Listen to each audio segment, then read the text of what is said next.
artigianali del birrificio mediterraneo di Carbonia, la birra non è più esclusiva maschile, ma di chi ne conosce le proprietà e la cura con la quale viene prodotta. Birrificio mediterraneo, ricette antiche abbinate a tecnologia moderna, solo per intenditori, che troverete presso l'Enoteca Mediterraneo in via Roma a Carbonia.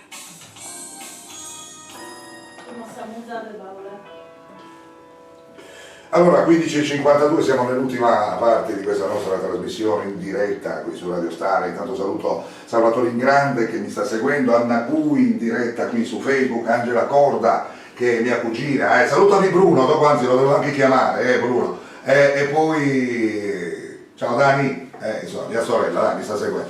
Allora, siamo qui in diretta, Maurizio Castaldi, Veronica Pisano e Giorgio Milia, siamo nell'ultima parte mentre apriamo i microfoni qui ai nostri cari amici. Ecco. Visto che prima parlavamo di Maria Carta, abbiamo pensato adesso di cantare una canzone di Maria Carta, che cantava lì. Bello, questo Samuza de Paura, Mundos de Amore. E dedichiamo questo a Maria Carta, che è grandissima artista della Sardegna. E poi l'altra canzone la dedichiamo a te. Mi fate questo bel regalo, me ne avete già fatto uno per Natale e ricordiamo, poi finiamo e chiudiamo con questo, ovviamente Forza Castello, questo è dove lo possono trovare i tifosi del Cagliari?